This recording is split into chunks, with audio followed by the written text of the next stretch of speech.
നമുക്ക് വേദയുടെ വിക്രത്തിന്റെ ഇന്നത്തെ നല്ലൊരു കഥ കേട്ടാലോ? അങ്ങനെ ഇന്നത്തെ കഥയില് വരുണിനെ കാണാനായിട്ട് വേദ വാസുവിന്റെ വീട്ടിലേക്ക് വരുവാണ്. ആ സമയം ശ്രീകാന്ത് ചന്ദ്രശേഖരനും അവിടെ ഉണ്ടായിരുന്നു ആൾക്കൂട്ടത്തിനിടയ്ക്ക്. അങ്ങനെ വേദ അവരുടെ അടുത്തേക്ക് ചെന്നു.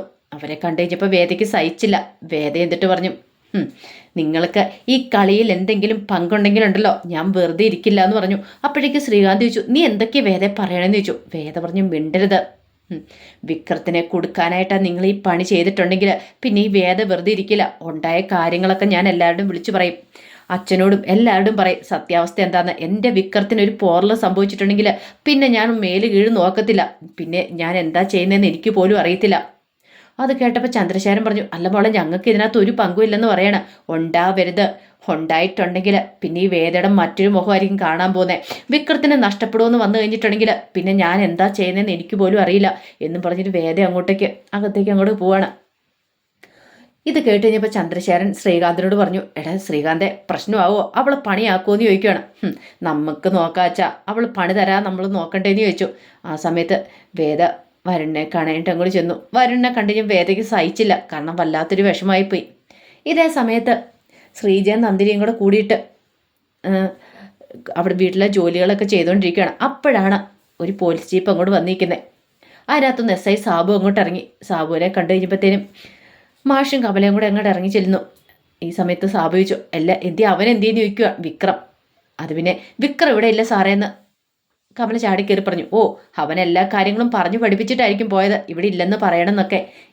അവൻ ഇവിടെ ഇല്ല സാറേന്ന് മാഷ് പറഞ്ഞു. അവൻ എവിടെ പോയി ഒളിച്ചാലും ഇത്തവണ രക്ഷപ്പെടാൻ പോകുന്നില്ല. മർഡറാണ് കേസ്, അറിയാലോ.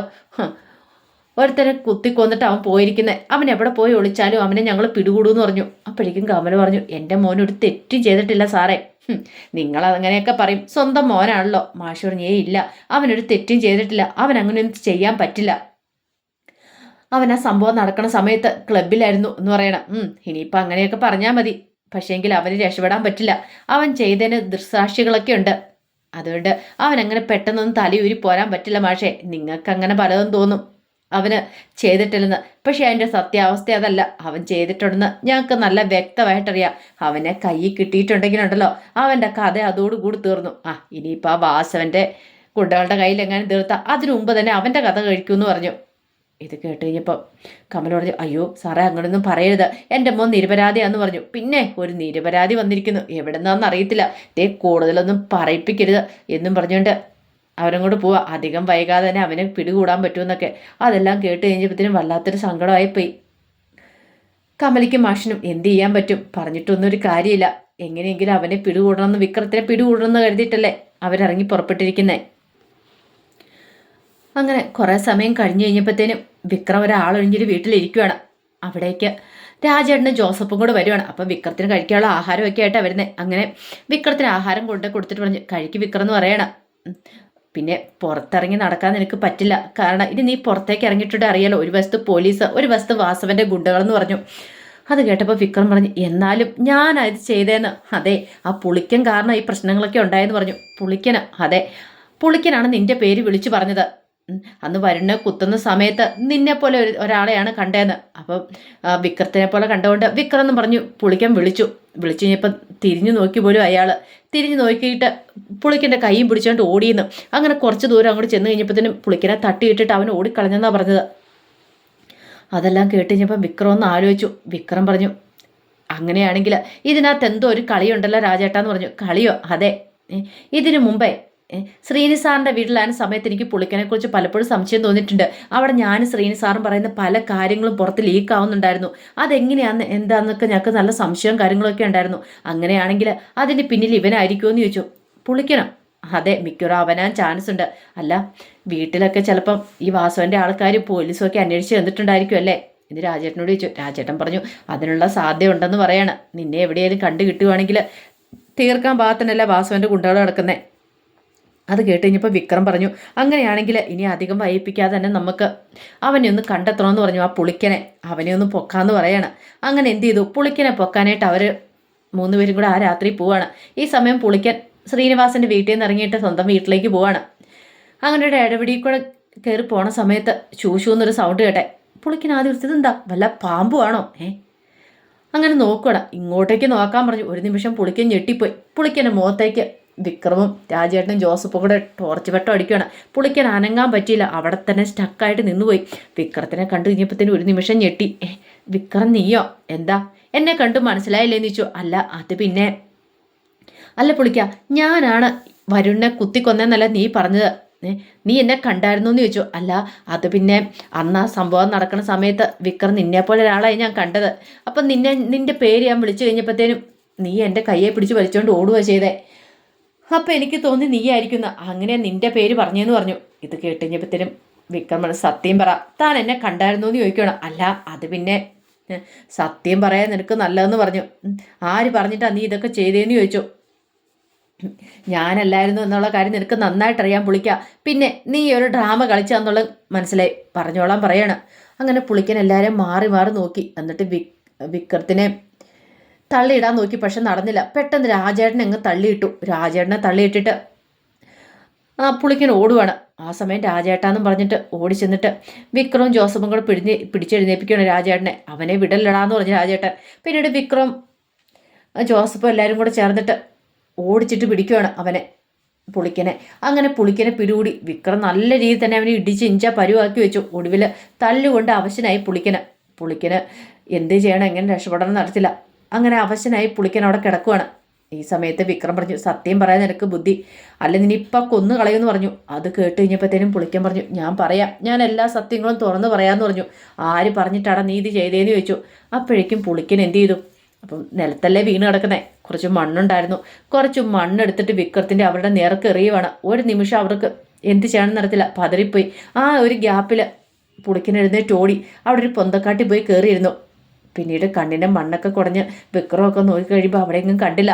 അവിടെയൊക്കെ ടോർച്ച് അടിച്ച് നോക്കിയെങ്കിലും അവിടെ ഒളിച്ചിരുന്നുകൊണ്ട് അവനെ കാണാൻ പറ്റിയില്ല. ഈ പറയുന്ന പുളിക്കൻ്റെ മുണ്ട് വരെ പറഞ്ഞു പോയിട്ടുണ്ടായിരുന്നു. പക്ഷെ പുളിക്കൻ അതൊന്നും മൈൻഡ് ചെയ്തില്ല. മുണ്ടിനേക്കാളും വലുതാണല്ലോ ജീവന്. അതുകൊണ്ടാണ് പുളിക്കൻ മുണ്ടില്ലാതെ അവിടെ ഓടുന്നത്. ഒടുവിൽ പുളിക്കന് മനസ്സിലായി അമ്മമാർ അവിടെ നിന്ന് പോയെന്ന്. കാരണം കുറേയൊക്കെ അവിടെ നോക്കിയിട്ടും കാണാതെ തോന്നി. ഇപ്പം വിക്രമൊക്കെ ഓർത്തു പുളിക്കൻ അവിടെ നിന്ന് പോയി കാണുമായിരിക്കും എന്ന് പ്രതീക്ഷിച്ചിട്ട് അവരപ്പുറത്തേക്ക് പോവാണ്. ഇതേ സമയം ശ്രീകാന്ത് ഉറങ്ങാതിരിക്കുക. ശ്രീകാന്തിന് കിടന്നിട്ട് ഉറക്കം വരുന്നുണ്ടായിരുന്നില്ല. അപ്പോഴാണ് ശ്രീകാന്തിന് ഫോൺ ബെല്ലടിക്കുന്നത്. ശ്രീകാന്ത് നോക്കിക്കഴിഞ്ഞപ്പോൾ പുളിക്കാനാണ് വിളിക്കുന്നത്. പുളിക്കാൻ വിളിച്ചിട്ട് സാറ് ഉറങ്ങിയായിരുന്നു. എടാ ഞാൻ ഉറങ്ങിയില്ലായിരുന്നു, ആകപ്പാടെ പ്രശ്നമാണെന്ന് പറയണം. ശ്രീകാന്ത് പെട്ടെന്ന് ഫോൺ ബെല്ലടിച്ച് കഴിഞ്ഞപ്പോൾ പുറത്തേക്ക് ഇറങ്ങി വന്നായിരുന്നു ഹാളിലേക്ക്. ആ സമയത്താണ് വേദ അങ്ങോട്ടേക്ക് വരുന്നത്. വേദ അവിടെ പതുങ്ങി നിൽക്കുകയാണ്. ശ്രീകാന്തിൻ്റെ ഫോൺ വിളി കേട്ട് കഴിഞ്ഞപ്പോഴത്തേനും ആ സമയത്ത് പുളിക്കാൻ പറഞ്ഞു, സാറേ എന്നെ അവന്മാർ പിടികൂടി, വിക്രമൊക്കെ പിടികൂടി നല്ല രീതിയിൽ തന്നെ ഇടിച്ചെന്ന് പറയണം. എന്നിട്ടോ സാറേ തൽക്കാലത്തേക്ക് ഞാൻ രക്ഷപ്പെട്ട് ഇവിടെ പതുങ്ങിയിരിക്കുക, എനിക്ക് പുറത്തിറങ്ങാൻ പറ്റില്ല. അവന്മാരാണെങ്കിൽ ഈ പുറത്ത് റോഡിലുണ്ടെന്ന് പറഞ്ഞു. എടോ താൻ എങ്ങനെയെങ്കിലും അവിടുന്ന് രക്ഷപ്പെടാൻ നോക്ക്. എങ്ങനെ രക്ഷപ്പെടാനാ സാറേ, ഞാനിപ്പോൾ ഇവിടുന്ന് ഇറങ്ങിയിട്ടുണ്ടെങ്കിൽ അവന്മാർ എന്നെ പിടികൂടും. അത് കേട്ട് കഴിഞ്ഞപ്പോൾ പറഞ്ഞു, ഒരു കാരണവശാലും എൻ്റെ പേരൊന്നും പറഞ്ഞേക്കല്ല, അറിയാലോ. ഇതെല്ലാം കേട്ട് കഴിഞ്ഞപ്പോൾ വേദം ഞെട്ടി. വേദയ്ക്ക് കാര്യങ്ങൾ മനസ്സിലായി. ഞാനോ അച്ഛനോ ഇതിനകത്ത് ഉൾപ്പെടാൻ പാടില്ല എന്ന് പറഞ്ഞു. അതുകൊണ്ട് എത്രയും പെട്ടെന്ന് താൻ രക്ഷപ്പെടും. ഒരു കാര്യം ചെയ്യാം, അവൻ എവിടെയാ ഒളിക്കുന്നത് താനൊന്ന് നോക്ക്, അവൻ്റെ പിന്നാലെ പോകാൻ നോക്ക്. പിന്നാലെ പോകാനാ? അതെ, അവൻ എവിടെയാ ഒളിച്ചിരിക്കുന്നത് എങ്ങനെയും കണ്ടെത്തിയേ മതിയാവുള്ളൂ എന്ന് പറഞ്ഞു. അതറിഞ്ഞിട്ട് താൻ എന്നെ വിളിക്കാൻ പറഞ്ഞു, ബാക്കി കാര്യം ഞാൻ ഏറ്റെന്ന് പറഞ്ഞു. അങ്ങനെ ശ്രീകാന്ത് ഫോൺ കട്ട് ചെയ്തിട്ട് അവിടെ ഇരിക്കുകയാണ്. പുളിക്കൻ്റെ വിളിക്കായി കാതോർത്ത് വേദയെ അവിടെ കാത്തു നിന്നു. കാരണം കാര്യങ്ങൾ എന്താണെന്ന് അറിയണമല്ലോ. ആ സമയത്ത് പുളിക്കൻ പാത്തും പതുങ്ങി പിന്നെ അങ്ങോട്ട് മുന്നോട്ട് പോകുമ്പോഴത്തേനും അവിടെ നിൽക്കുന്നുണ്ട് രാജേട്ടനും ജോസഫും ഒക്കെ സംസാരിച്ചുകൊണ്ട്, കൂടെ വിക്രമുണ്ട്. ആ സമയത്ത് രാജേട്ടൻ പറഞ്ഞു, എടാ വിക്രം, ഇനിയിപ്പോൾ അവനെ ഇവിടെ തപ്പിയിട്ട് കാര്യമുണ്ടെന്ന് തോന്നില്ല. രാജേട്ട എത്രയും പെട്ടെന്ന് അവനെ പൊക്കണം. അവനെ പൊക്കിയിട്ട് അവനെ കൊണ്ട് നമുക്ക് സത്യങ്ങളൊക്കെ പറയിക്കണം, പോലീസിൽ ഏൽപ്പിക്കണം അവനെ. പിന്നെ അറിയാലോ ഇതിൻ്റെ പേരിൽ ശ്രീനി സാറിനൊരു പ്രശ്നം ഉണ്ടാകാൻ പാടില്ല. ചിലപ്പം ഞാനാണ് ചെയ്തതെന്ന് അറിഞ്ഞിട്ട് ശ്രീനിവാസ് സാറിനെതിരെ പ്രശ്നങ്ങളൊക്കെ ഉണ്ടാകാൻ വഴിയുണ്ട്. ഇത് തന്നെ മതി ഇലക്ഷന് തോറ്റുപോകാനായിട്ട്. അവനെ പൊക്കി അവനെക്കൊണ്ട് സത്യങ്ങളൊക്കെ പറയിക്കണം. ഇത് കേട്ടിഞ്ഞ് പൊളിക്കനോർത്തു, അവന്മാരുടെ കയ്യിൽ തന്നെ കിട്ടുവാണെങ്കിൽ തൻ്റെ കാര്യത്തിൽ ഒരു തീരുമാനമായി. പിന്നീട് ജോസ് പറഞ്ഞൊരു കാര്യം ചെയ്യുക, നീ എൻ്റെ ഫോൺ വെച്ചോ, നിൻ്റെ ഫോൺ എനിക്കിതാ, ചിലപ്പോൾ പോലീസൊക്കെ ടവർ ലൊക്കേറ്റ് ചെയ്യുന്നുണ്ടായിരിക്കും എന്ന് പറഞ്ഞു. ഇനിയിപ്പോൾ പുളിക്കനെ കിട്ടണമല്ലോ. ശരിയെന്ന് പറഞ്ഞു. അങ്ങനെ ഫോൺ എക്സ്ചേഞ്ച് ചെയ്യുവാണ്. ബാ നമുക്ക് പോകാമെന്ന് പറഞ്ഞു. അങ്ങനെ വിക്രത്തിനെ അവിടെ കൊണ്ടേ ആക്കിയിട്ട് പോകാനായിരുന്നു അവർ തീരുമാനിച്ചത്. അങ്ങനെ വിക്രത്തെയും കൂട്ടി അവരും കൂടെ പോവാണ്, ഒരു ഷെഡിലേക്ക് പോവാണ്. ആ സമയത്ത് രാജേട്ടൻ വിക്രത്തോട് പറഞ്ഞു, ഒരു കാര്യം ചെയ്യുക, ഇന്ന് രാത്രി അവനെ പൊക്കാം, നീ ഒരു രാത്രിയും കൂടെ അവിടെ താമസിക്കാൻ പറയണം. പുളിക്കൻ അവരുടെ പിന്നാലെ പോയി. അങ്ങനെ പുളിക്കാൻ നോക്കിക്കഴിഞ്ഞപ്പോൾ വിക്രം ആ ആളൊഴിഞ്ഞ് ഷെഡിലേക്ക്, റബ്ബർ തോട്ടത്തിലുള്ള ഷെഡിലേക്ക് പോയി കയറുന്ന കണ്ടു. പിന്നീട് രാജേട്ടൻ അവനെ അവിടെ കൊണ്ടാക്കിയിട്ട് അവർ രാജേട്ടനും ജോസഫും കൂടെ അങ്ങോട്ട് പോവാണ്. പിന്നീട് പുളിക്കൻ എന്ത് ചെയ്തു, നേരെ ശ്രീകാന്തിനെ വിളിക്കുകയാണ്. ശ്രീകാന്തിനെ വിളിച്ചിട്ട് കാര്യങ്ങൾ പറയണം. സാറേ, അവൻ എവിടെയോട്ട് ഉള്ളതെന്നുള്ള വിവരങ്ങൾ കിട്ടിയെന്ന് പറയണം. അങ്ങനെ വിവരങ്ങളൊക്കെ ചോർത്തി കൊടുത്തു. എല്ലാം കേട്ടു ശ്രീകാന്ത്. ഈ സമയം വേദ ഇതെല്ലാം കേൾക്കുന്നുണ്ടായിരുന്നു. പിന്നീട് ശ്രീകാന്ത് വാസവനെ വിളിക്കുകയാണ്. വാസവൻ്റെ അടുത്ത് രേണു അരികിൽ തന്നെ ഉണ്ടായിരുന്നു. കരഞ്ഞ് തളർന്നിരിക്കുമായിരുന്നു രേണു. അപ്പോഴാണ് ശ്രീകാന്തിൻ്റെ കോള് വരുന്നത്. വാസവനെ വിളിച്ചിട്ട് കാര്യങ്ങൾ പറയണം. ആ ചപ്പാത്തിൻ്റെ അടുത്തുള്ള ആ ആളൊഴിഞ്ഞൊരു ഷെഡുണ്ടല്ലോ, ആ റബ്ബർ തോട്ടത്തിൻ്റെ നടുവിൽ, അവിടെയുണ്ട്. ഇടവഴി കൂടെ പോയാൽ മതി, അവിടെയായിട്ട് അവനുണ്ടെന്നൊക്കെ പറയാൻ ഡീറ്റെയിൽസും കാര്യങ്ങളും കൊടുക്കുകയാണ്. എല്ലാം കേട്ട് കഴിഞ്ഞപ്പോഴത്തേനും വാസവൻ ശരി പറയാണ്. അവനെ പിടികൂടാനായിട്ട് വാസവൻ ഇറങ്ങി പുറപ്പെടുക. ആ സമയം വേദ ഞെട്ടി. അപകടമാണല്ലോ, എന്താ ചെയ്യേണ്ടതെന്ന് വേദയ്ക്ക് അറിയില്ല. എങ്ങനെയെങ്കിലും വിക്രത്തെ രക്ഷിച്ചല്ലേ മതിയാകത്തുള്ളൂ. ഈ സമയത്ത് വാസവൻ രേണുവിനോട് പറഞ്ഞു, എടി അവൻ എവിടെയുള്ളതെന്നുള്ള വിവരം കിട്ടിയിട്ടുണ്ടാ വിക്രം, ഞാൻ അവനെ കൈകാര്യം ചെയ്യാൻ പോവാ. ദേ വാസവേട്ട വേണ്ട, പോവണ്ടെന്ന് പറയണം. പോവണ്ടെന്നോ, മാറി നിൽക്കടിയെന്ന് പറഞ്ഞുകൊണ്ട് രേണുവിനെ തള്ളി മാറ്റി വാസവൻ ഇറങ്ങി പോവാ. അപ്പോൾ അതിൻ്റെ വിശേഷങ്ങളൊക്കെ എന്ന് കാണുന്നത്. ഇതിൻ്റെ ബാക്കി വിശേഷങ്ങളുമായിട്ട് വൈകുന്നേരത്തെ പ്രമോയി വരാട്ടോ. ഒരിക്കൽ കൂടി എല്ലാവർക്കും ശുഭദിനം നേർന്നുകൊണ്ട് നിർത്തുന്നു. നന്ദി.